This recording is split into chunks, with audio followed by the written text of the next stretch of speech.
Hey everyone, welcome to my channel where we dive into true crime mysteries with heart and respect. Today we're unraveling a case that's haunted the world for over a decade. Picture this. It's 2014 in Panama's lush jungles.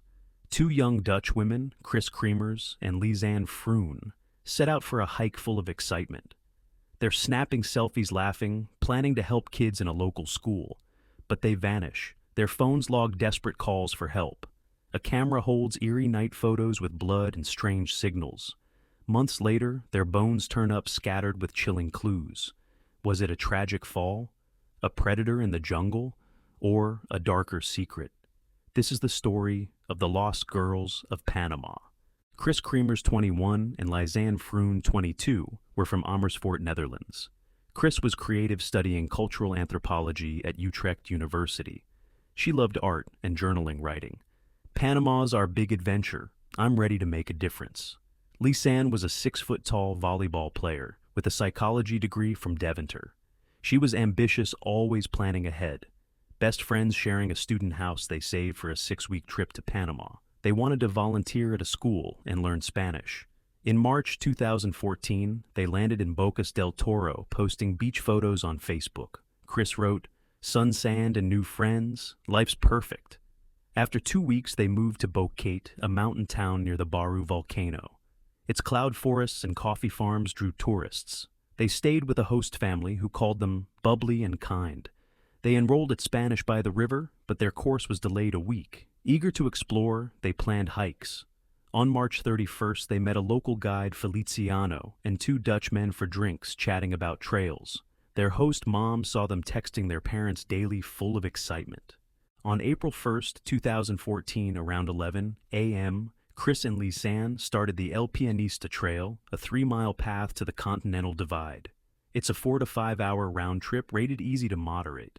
They asked an innkeeper at Modern Bar for directions. A taxi driver, Leonardo Arturo Mastinu, dropped them near the trailhead. They carried one backpack with water 83 liters, Lisanne's passport, sunglasses, and her Canon PowerShot camera. A dog named Blue from Il Pianista restaurant reportedly followed them, but returned home that night. The weather was clear, 75 degrees Fahrenheit, ideal for hiking. Lisanne's camera held 133 photos. 33 daytime shots from 1:01 to 2:06 p.m. show them smiling at the trail's start, crossing a stream and reaching the summit. In photo number 507 at 1:54 p.m., Kris makes an uneasy face, maybe joking or sensing trouble. By 2:06 p.m., photos stop. At 4:39 p.m., they dialed 112, the Dutch emergency number, then Panama's 911 at 4:50 p.m. One call connected for 2 seconds, then dropped. Bocate's 2G signal was weak deep in the jungle. What went wrong so fast? Their phones stayed active for 10 days. Kris's iPhone made 36 calls to 112 and 911 from April 1st at 4:39 p.m. to April 6 at 1:37 p.m. Lisanne's Samsung made 41 calls starting April 1st at 4:50 p.m. until April 11 at 9:34 a.m. Calls were frequent on April 1st, 8 attempts from 4:39 to 5:10 p.m. By April 3, they dropped to 1 or 2 daily. Kris's phone was turned off to save battery, but wrong pins were entered on April 5th at 8:14 a.m. and April 6th at 10:53 a.m., suggesting confusion or someone else trying to access it. Lisanne's phone stayed on longer, but its battery died by April 11th. No texts or videos were sent despite daily parental check-ins back home. They had signal at the summit, but not in deeper jungle. Why no goodbye messages with battery life? Drop your take in the comments. On April 2nd, they missed a guided tour with Feliciano. Their host family alerted police on April 3rd. Panama's Sinaproc launched a 10-day search with helicopters, dogs, and Ngebe trackers. Dutch detectives and the girls' parents arrived by April 6th. They searched forests, villages, and rivers, ruling out a town crime. Heavy May rains halted a Dutch dog team. No trace was found. On June 14th, a Ngebe woman found a blue backpack in a rice paddy by the Culebra River, 14 hours walk from El Pianista near Alto Romero village. It held $83, 2 bra sunglasses, Lisanne's passport, a water bottle, and the camera and phones. The backpack was wet with river silt and a snail inside showing it had been submerged. Dutch tech experts recovered data despite water damage. The camera had 90 night photos taken April 8th from 1:29 to 4:10 a.m. 8 show Kris's hair with blood on her temple, suggesting injury. 3 show red plastic bags tied to sticks like an SOS signal. 12 capture branches and rocks, possibly marking a path. 67 are dark or blurry, showing flashes and rain. Photo number 509, taken between daytime and night shots, was deleted, its metadata overwritten. Dutch forensic teams couldn't recover it. 33 unidentified fingerprints were on the backpack, but Panamanian police didn't secure the scene or test soil. What do those night photos tell us? In August 2014, searchers found 33 bones near the Culebra River, 8 miles from the trail. Lisanne's left foot was in its boot and sock, with 3 broken metatarsal bones suggesting a fall. A tibia fragment was nearby. Kris's pelvic bone and a rib were found both bleached white with phosphorus traces not in the soil. 28 smaller fragments matched their DNA.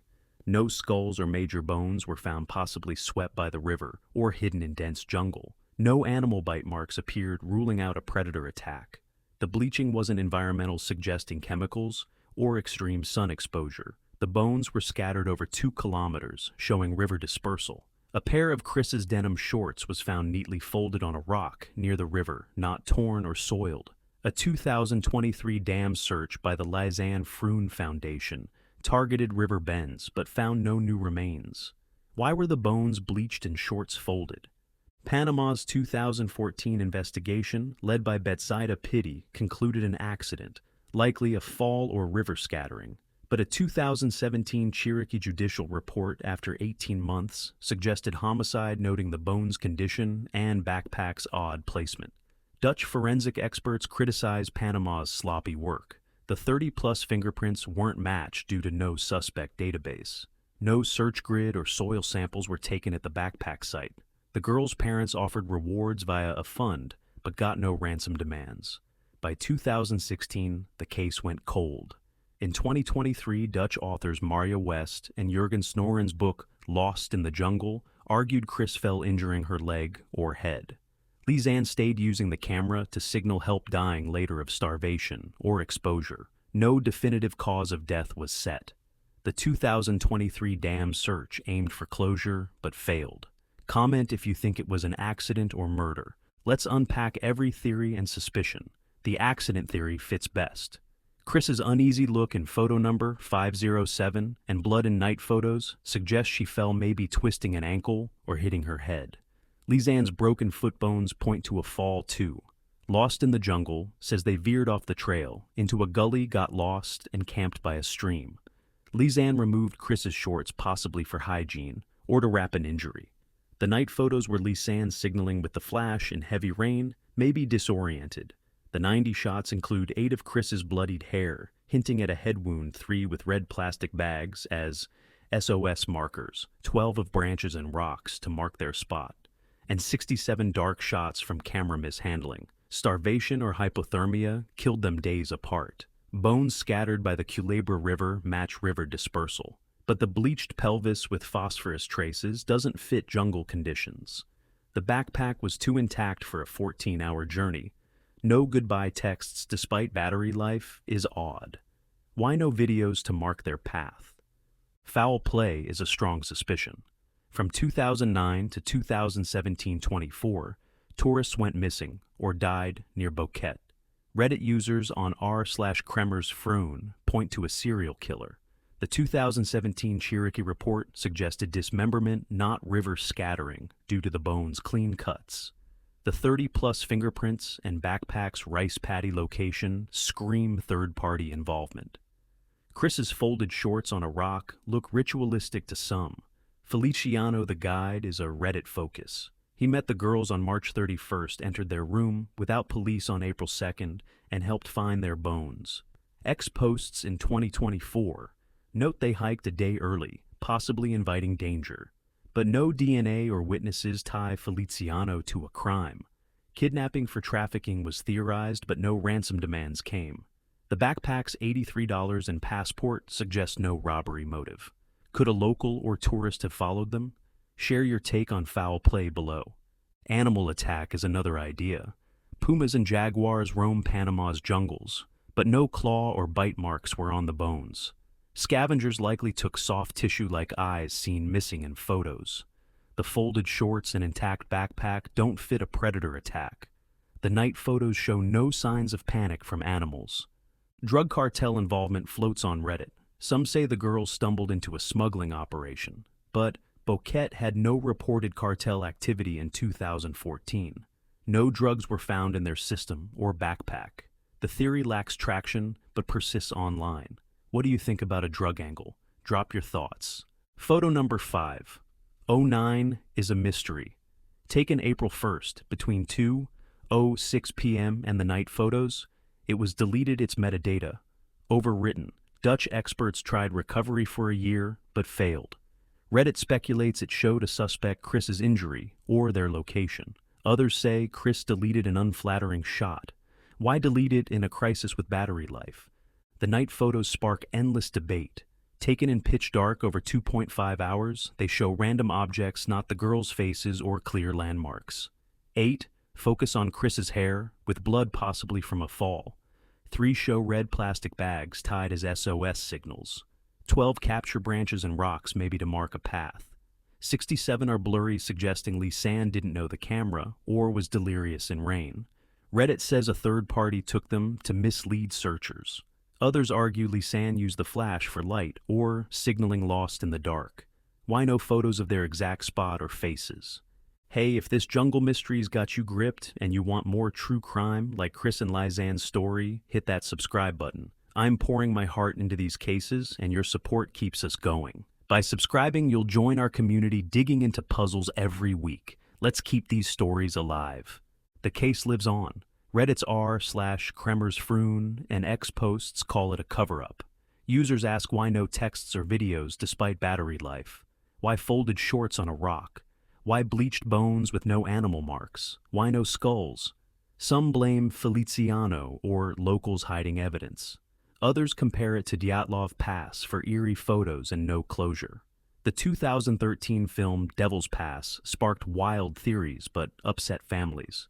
Lost in the Jungle in 2023 argued for an accident, but admitted unanswered questions like the fingerprints and bleaching. The 2023 dam search by the Lisanne Froon Foundation found no new bones. Kris's parents said, "We just want to know what happened to our girl." Lisanne's family fund searches hoping for peace. X posts in 2025 push for a new Panamanian probe citing sloppy police work. What happened? An accident fits the broken bones and night photos, but the bleached pelvis, folded shorts, and fingerprints scream foul play to many. The Calibre River's currents could scatter remains, but not bleach them. Did someone find them first? The truth's buried in the jungle. Thanks for diving into this heartbreaking mystery with me. If you love true crime as much as I do, hit that subscribe button and turn on notifications. By joining our community, you'll get gripping puzzles every week that make you think. Your support means everything, and I can't wait to share the next case with you. Comment your biggest takeaway from Kris and Lisanne's story below. Let's keep their memory alive together.